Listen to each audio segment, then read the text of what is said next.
Manasvi, welcoming you all in motions academy. बच्चों, जैसे कि आपको पता है हम मॉडल पढ़ रहे हैं। हम यहाँ पे कैन और कुड के यूज़ को देख चुके हैं। हमने मे भी कंप्लीट कर लिया है, माइट भी कंप्लीट कर लिया है, और उसके बाद में हमने शुड मॉडल शुरू किया था।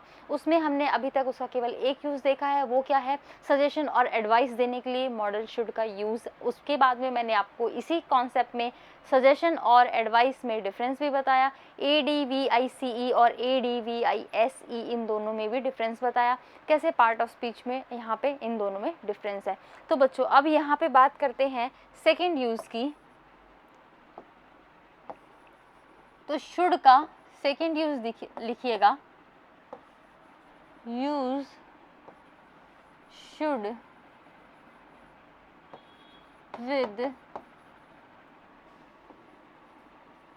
कंजंक्शन लेस्ट। तो बच्चों, एक कंजंक्शन है आपका लेस्ट, और ये किस तरह का कंजंक्शन है, ये आपका कंडीशनल सेंटेंस शो करने वाला ये आपका कंजंक्शन है।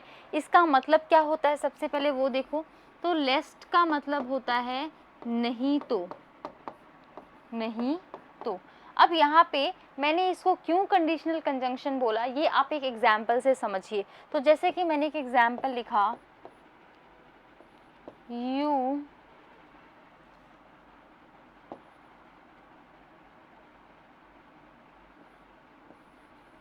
run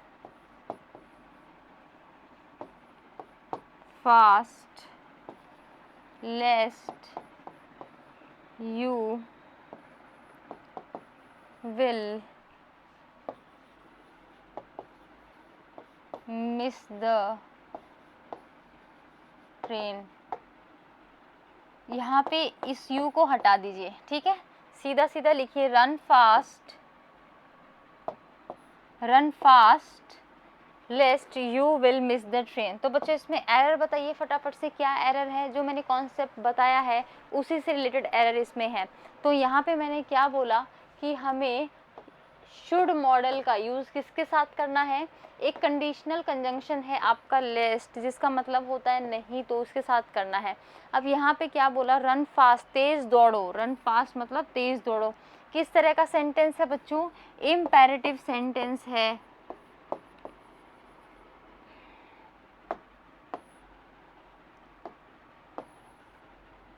किस तरह का सेंटेंस है, इम्पेरेटिव सेंटेंस है। इम्पेरेटिव सेंटेंस का क्या यूज़ होता है, ऑर्डर देने के लिए, रिक्वेस्ट करने के लिए, किसी काम को मना करने के लिए, कोई वार्निंग देने के लिए, डांटने के लिए।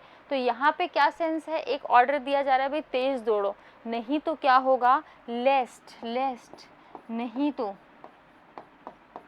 क्या होगा, तुम्हारा ट्रेन मिस हो जाएगा। अब ये पढ़ने में तो बिल्कुल सही लग रहा है कि यू के साथ में you will miss the train, भाई तुम क्या कर दोगे, ट्रेन मिस कर दोगे।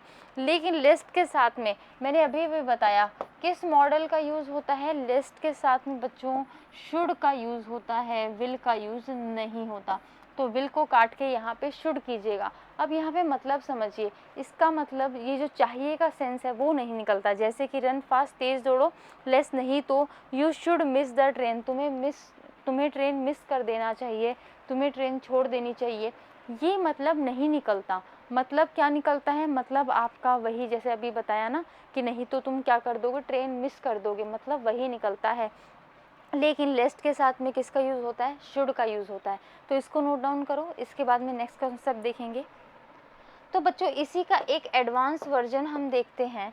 क्या देखते हैं, अब ये लेस्ट आया है तो इसकी थोड़ी बात कर लेते हैं कि लेस्ट के बाद में, ठीक है, नोट लगा के अब हम चीज़ें लिखेंगे, ठीक है। ये आपकी एक्स्ट्रा कंडीशनल कंजंक्शन से, कंडीशनल सेंटेंस से रिलेटेड है। तो बच्चों, ये जो आपका लेस्ट है, इसके बाद में आपको क्या करना है, इसके बाद में आपको कभी भी शुड के अलावा किसी और मॉडल का यूज़ नहीं करना, वो मैंने अभी भी बताया। लेकिन मान लो कि ऑप्शन आपके पास कुछ गिवन है, इस तरह क्वेश्चन लिखिएगा, स्टडी हार्ड, कठिन मेहनत करो, लेस्ट नहीं तो यू, आगे है आपका फिल इन द ब्लैंक, और यहाँ पे ऑप्शन में क्या है, ए ऑप्शन, फेल B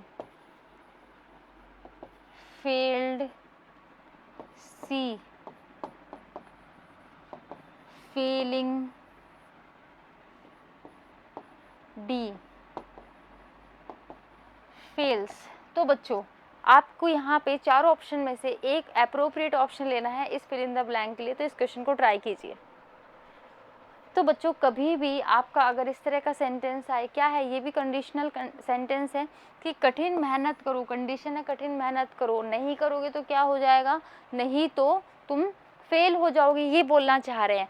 और मैंने अभी अभी आपको एक कॉन्सेप्ट बताया कि लेस्ट के बाद में किसका यूज़ करना है, आपको मॉडल शुड का यूज़ करना है। लेकिन यहाँ पे देखिए क्या किसी भी ऑप्शन में शुड दिया है, क्या नहीं दिया ना। अब आपको ये क्वेश्चन किस तरह अटेम्प्ट करना है। तो बच्चों लेस्ट के बाद में अगर शुड नहीं दिया हो तो हमेशा क्या लेना, लेस्ट के बाद हमेशा वर्ब की फर्स्ट फॉर्म लेना। किस केस में बताया, जब शुड नहीं दिया हो उस केस में क्या लेना है, वर्ब की फर्स्ट फॉर्म लेना है, आपको वर्ब की फर्स्ट फॉर्म लेना है। तो आप यहाँ पे वर्ब की फर्स्ट फॉर्म ढूंढे किस ऑप्शन में है। तो जैसे ही मैंने रीड करना शुरू किया, ए ऑप्शन में ही क्या है, वर्ब की फर्स्ट फॉर्म है। बच्चे इसमें गलती क्या करते हैं, यहाँ पे देखो मैंने कॉन्सेप्ट क्या बताया कि लेस्ट के बाद में वर्ब की फर्स्ट फॉर्म लेना। वो इसको क्या करते हैं, गलती से क्या समझ लेते हैं, प्रेजेंट सिंपल समझ लेते हैं। क्या समझ लेते हैं, प्रेजेंट सिंपल, क्योंकि वर्ब की फर्स्ट फॉर्म तो प्रेजेंट सिंपल में लगती है ना। लेकिन ये प्रेजेंट सिंपल नहीं है। क्यों नहीं है, एक बार इस एग्जाम्पल को नोट कीजिए, फिर बताती हूँ इसका answer.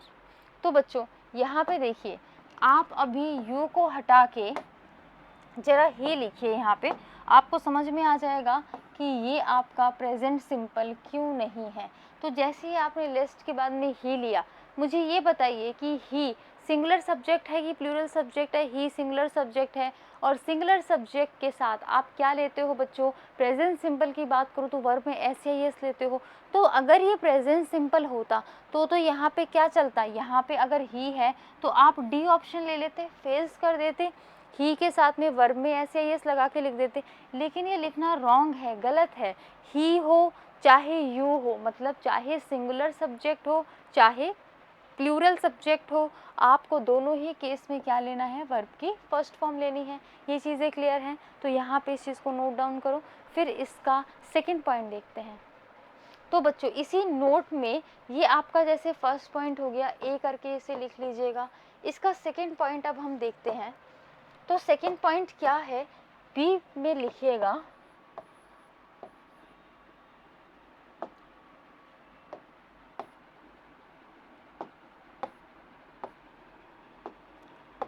never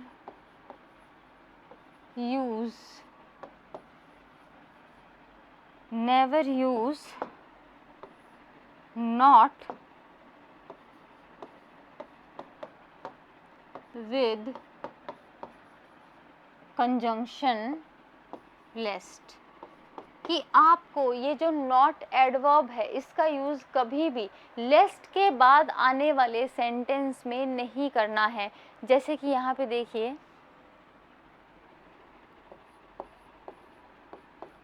do your project लेस्ट you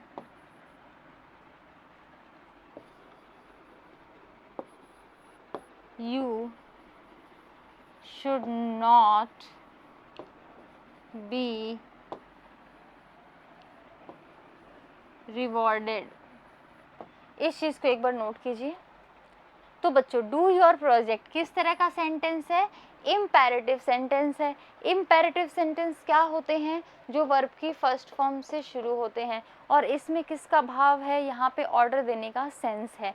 अब यहाँ पे लिस्ट क्या है बच्चों, एक आपका कंडीशनल कंजंक्शन है कि भाई क्या कंडीशन थी, डू योर प्रोजेक्ट, अपना प्रोजेक्ट करो, नहीं तो क्या होगा, आपको अवार्ड नहीं मिलेगा। तो लेस्ट जो कंजंक्शन यूज़ होता है वो आपका कहीं ना कहीं कंडीशनल सेंटेंस में ही यूज़ होता है कि अपना प्रोजेक्ट करो, नहीं तो तुम्हें अवार्ड नहीं, तुम्हें you should not be rewarded, तुम्हें रिवॉर्ड नहीं दिया जाएगा, तुम्हें रिवॉर्डेड नहीं किया जाएगा। तो यहाँ पे बच्चों देखना, लिस्ट के साथ में मैंने किस मॉडल का यूज़ बताया, शुड का यूज़ बताया। तो लिस्ट कंजंक्शन है, अपने बाद में सेंटेंस लिया, सेंटेंस की शुरुआत सब्जेक्ट से करी जो कि यू है, और यहाँ पे देखना जो ये यू है इसका आपने मॉडल क्या लिया, शुड लिया।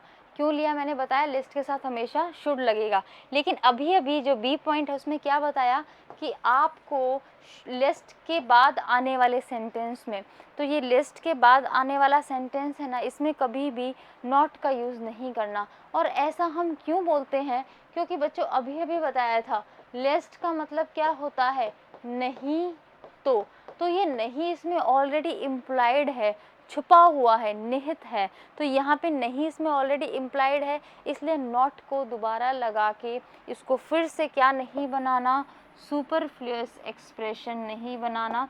सुपरफ्लुअस में लिखते जाना बच्चों, देखना आपके पास बहुत सारी यहाँ पे चीज़ें हो गई हैं, तो इसको फटाफट से नोट कर लीजिए।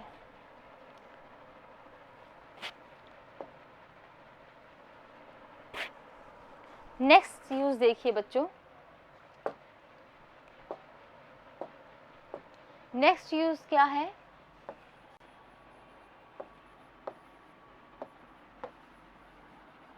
Should is used in the sense of if. क्या कहना चाह रही हूँ मैं यहाँ पे कि शुड मॉडल को इफ के सेंस में भी यूज़ कर सकते हैं। मतलब वैसे तो मैंने आपको शुड का मीनिंग क्या बताया बच्चों, शुड का मतलब मैंने आपको बताया चाहिए, ठीक है। और इफ़ का क्या मतलब होता है, इफ़ एक कंडीशनल कंजंक्शन होता है जिसका मतलब होता है यदि। लिख लेना, इफ़ क्या है, एक कंडीशनल कंजंक्शन है, कंडीशन बताने वाला कंजंक्शन है बच्चों। तो यहाँ पे मैंने अभी क्या बताया कि इफ़ का भी रोल प्ले कर सकता है आपका शुड। किस तरह करता है, एक एग्जाम्पल से इसको समझेंगे, पहले नोट डाउन कर लो। तो बच्चों एग्जाम्पल देखना,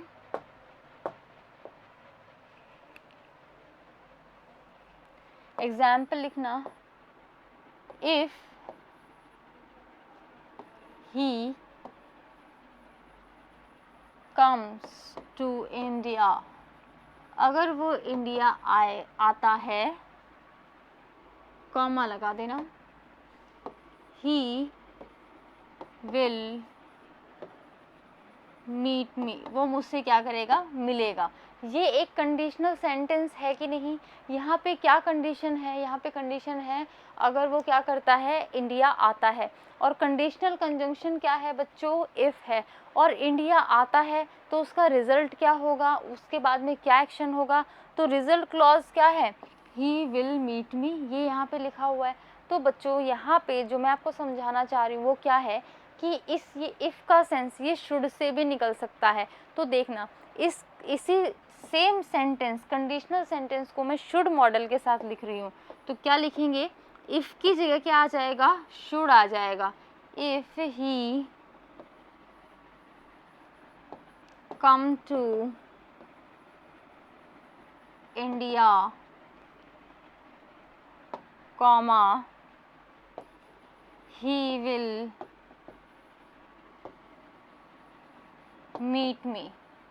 तो यहाँ पे देखना, यदि का सेंस अब किससे निकल रहा है, शुड से निकल रहा है। तो देखो बच्चों, शुड आपका किस में आ गया, सेंटेंस की बिगनिंग में आ गया। क्या ये इंटेरोगेटिव पैटर्न बना, क्या यहाँ पे कोई क्वेश्चन पूछा जा रहा है, नहीं पूछा जा रहा। यहाँ पे क्या है, एक कंडीशन बताने का सेंस है, एक कंडीशन क्या बताई जा रही है, यदि वह क्या करता है, इंडिया आता है तो मुझसे मिलेगा। तो कंडीशन बताने के लिए कंडीशनल कंजंक्शन की तरह आप शुड का यूज़ कर सकते हो। तो शुड के यहाँ पे एरो करके लिख लीजिएगा कि इस सेंटेंस में ये कंडीशनल कंजंक्शन का रोल प्ले कर रहा है, कंडीशनल कंजंक्शन का रोल प्ले कर रहा है। अब बच्चे इसमें गलती क्या करते हैं भाई, इफ़ की जगह तो शुड ले लिया और कम्स को एज इट इज़ ले लेते हैं। तो कम्स को एज इट इज़ लेना गलती है बच्चों। क्यों गलती है, क्योंकि यहाँ पे if he comes to India, कौन सा आपका टेंस था, आपका टेंस था यहाँ पे प्रेजेंट सिंपल। कौन सा टेंस था? Present simple. और प्रेजेंट सिंपल में सिंगुलर सब्जेक्ट के साथ में क्या लगता है? आपका वर्ब में एस या एस लगता है। लेकिन जैसे ही आपने शुड ले लिया इफ़ के सेंस में, तो अब ये क्या बन गया है? मॉडल टेंस बन गया है। मॉडल टेंस बन गया है तो शुड मॉडल के साथ में क्या आता है? वर्ब की फर्स्ट फॉर्म। तो यहाँ पे आपको कम्स नहीं लेना, वर्ब की फर्स्ट फॉर्म सिंपल लेनी है, विदाउट एस या एस लेनी है, जो कि आपका क्या हो जाएगा? कम हो जाएगा। तो आई होप ये सेंटेंस आपको समझ में आ गया होगा। इंपॉर्टेंट है, यूज़ है बच्चों, नोट डाउन कर लीजिएगा। अब देखते हैं बच्चों आपके वोकैब का पार्ट। आपको पता है हमने यहाँ पे वोकैब सेशन अपना शुरू कर रखा है। मैंने आपको सिनोनिम बताए थे लास्ट क्लास में, तो उसी सीरीज़ को यहाँ पे थोड़ा कंटिन्यू करते हैं। तो यहाँ पे देखना 5 तक आपने लिखा हुआ है, उससे आगे आज हम देखने वाले हैं। तो हेडिंग डालिएगा उसी जो आपकी वोकैब की आपकी नोटबुक होगी, उसी में हेडिंग डालिए नेक्स्ट।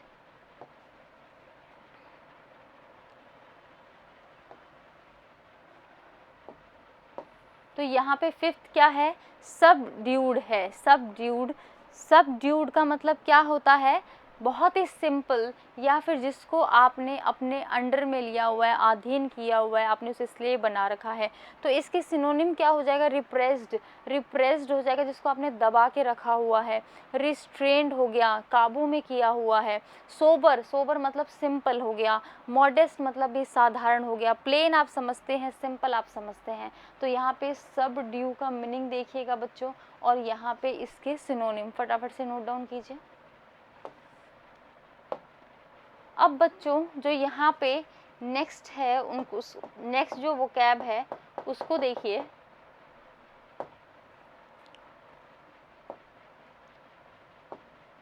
तो यहाँ पे सबड्यूड का ही मैंने यहाँ पे एक आपको इमेज दिखाया है कि कैसे एक पर्सन को बहुत सारे लोगों ने काबू में किया हुआ है, उसको पकड़ा हुआ है। तो आप इस इमेज से इस वोकैब को याद रख सकते हैं। दूसरा क्या है?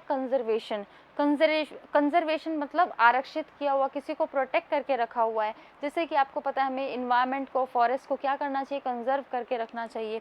तो इसका मतलब क्या होता है? संरक्षण और सुरक्षा।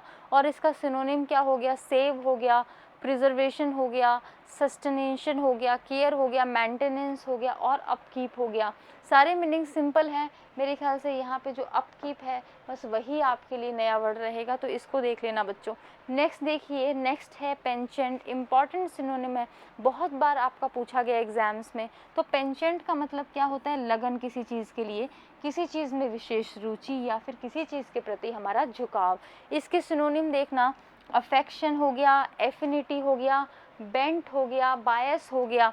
बायस भी क्या होता है? किसी के प्रति अपना झुकाव, जिससे क्या होता है? पक्षपात क्रिएट होता है, पार्शियलिटी क्रिएट होती है। Disposition, inclination, leaning.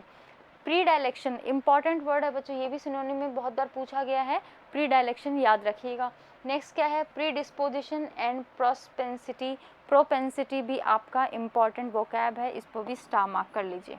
नेक्स्ट आपका क्या है बच्चों? 9th है एकम्प्लिस्ड। एकम्प्लिस्ड के नीचे इमेज पहले देखिए। जैसे कि यहाँ पे एक गर्ल है जो कि बहुत खुश है क्योंकि उसने अपना कोई टास्क है वो कंप्लीट कर लिया है। और यहाँ पे इसी तरह ये बच्चा भी बहुत खुश है क्योंकि इसका भी टास्क कंप्लीट हो गया है। अब एकम्प्लिस्ड का मतलब क्या निकलता है? एकम्प्लिस्ड मतलब एक तो होता है, शायद आपको इस मतलब में तो इसका नहीं पता होगा। संपन्न, शिष्ट और सुशिक्षित और सुसंस्कृत के केस में भी क्या बोला जाता है? एकम्प्लिस्ड को बोला जाता है। कोई भी पर्सन जो बहुत ही ज़्यादा शिष्ट हो, बहुत ही वेल मैनर्ड हो, उसको भी एकम्प्लिस्ड बोला जाता है। और टास्क को कंप्लीट करने के सेंस में तो इसका यूज़ होता ही है, ये तो आपको पता ही है। एकम्प्लिश आपकी क्या होती है? वर्ब होती है। और एकम्प्लिस्ड क्या है? इसका सेकंड और थर्ड फॉर्म है।